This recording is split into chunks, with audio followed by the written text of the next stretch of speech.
اعوذ باللہ من الشیطان الرجیم بسم اللہ الرحمن الرحیم وَإِذْ فَرَقْنَا بِكُمُ الْبَحْرَ فَأَنْجَيْنَاكُمْ وَأَغْرَقْنَا آلَ فِرْعَوْنَ وَأَنْتُمْ تَنْظُرُونَ صدق اللہ العظیم۔ حاضرین و ناظرین، یہ سورہ بقرہ کی آیت نمبر 50 ہے، 50۔ اس آیت میں بھی اللہ تبارک و تعالی نے بنی اسرائیل کو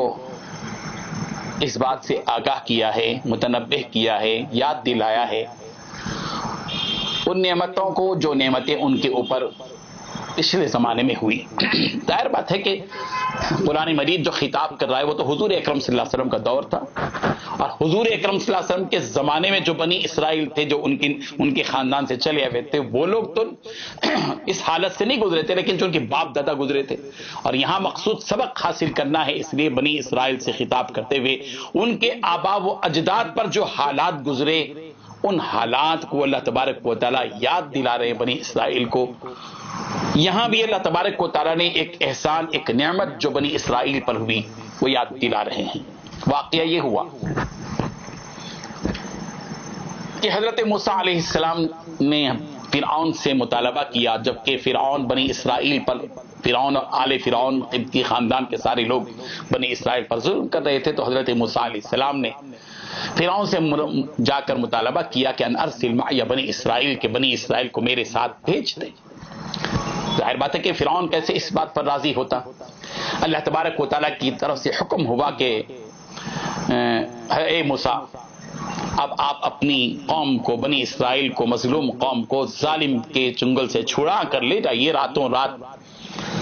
اپنی قوم کو لے کر نکل جائیے۔ چنانچہ حضرت موسیٰ علیہ السلام نے بنی اسرائیل کو لیا اور راتوں رات خاموشی کے ساتھ بنی اسرائیل پوری کی پوری نکل پڑی۔ ادھر فرعون اور آل فرعون کو اس کی اطلاع ہو گئی، انہوں نے ان کا پیچھا کیا۔ آگے آگے حضرت موسیٰ علیہ السلام اور آپ کی پوری قوم بنی اسرائیل جا رہے ہیں، اور پیچھے پیچھے فرعون کا لشکر ان کا تعاقب کر رہا ہے، پیچھا کر رہا ہے، یہاں تک کہ حضرت موسیٰ علیہ السلام کے سامنے وہ دریا آ گیا، وہ سمندر آ گیا،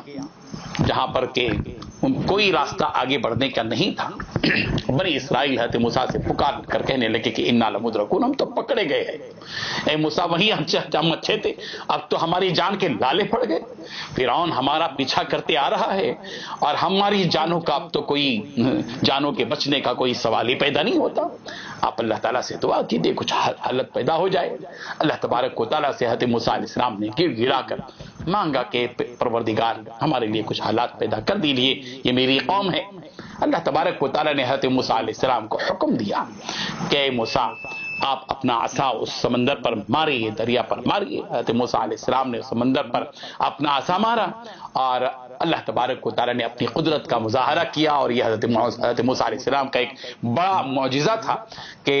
سمندر جو ہے شق ہو گیا، اللہ تعالیٰ نے اس سمندر کو پھاڑ دیا، اس میں گویا سوکھا پل بن گیا۔ حضرت موسیٰ علیہ السلام اور حضرت موسیٰ علیہ السلام کی پوری قوم اس کے اندر آگے بڑھنے لگی، اور پھر پیچھا کرتے ہوئے فرعون اور فرعون کے سارے لوگ بھی آگے پیچھے پیچھے آتے گئے۔ ادھر حضرت موسیٰ علیہ السلام آگے پار ہو گئے، اور ادھر فرعون اور فرعون کا جو لشکر تھا وہ پورا کا پورا بیچ دریا کے اندر آ گیا۔ اور اس وقت میں اللہ تعالی نے حکم دیا سمندر کو کہ جس طرح تو اپنی پرانی حالت میں تھا اسی حالت میں آ جا، اور سمندر جو راستے بنے ہوئے تھے وہ راستے ختم ہو گئے، اور پانی اپنی پوری جس طرح پرانی حالت میں تھا آ گیا۔ تو موسیٰ علیہ السلام ان کی قوم بچ گئے، اور فرعون جو ہے غرق ہو کر رہ گیا، فرعون اور آل فرعون غرق ہو گئے۔ اللہ تعالیٰ نے اس واقعے کو یہاں بہت مختصر انداز میں ذکر کیا ہے، نعمت کو یاد دلایا کہ وَإِذْ، اس وقت کو یاد کرو جب کہ فَرَقْنَا بِكُمُ الْبَحْرَ، ہم نے تمہارے لیے سمندر کو پھاڑ دیا، سمندر کو شق کر دیا ہم نے، ادھر کا پانی ادھر، ادھر کا پانی ادھر۔ یہ کوئی معمولی واقعہ نہیں ہے، یہ بہت غیر معمولی واقعہ ہے۔ اللہ اکبر، سمندر کا پورا پانی ایک طرف کا ادھر ہو جانا اور ایک طرف کا ادھر ہو جانا، اور پھر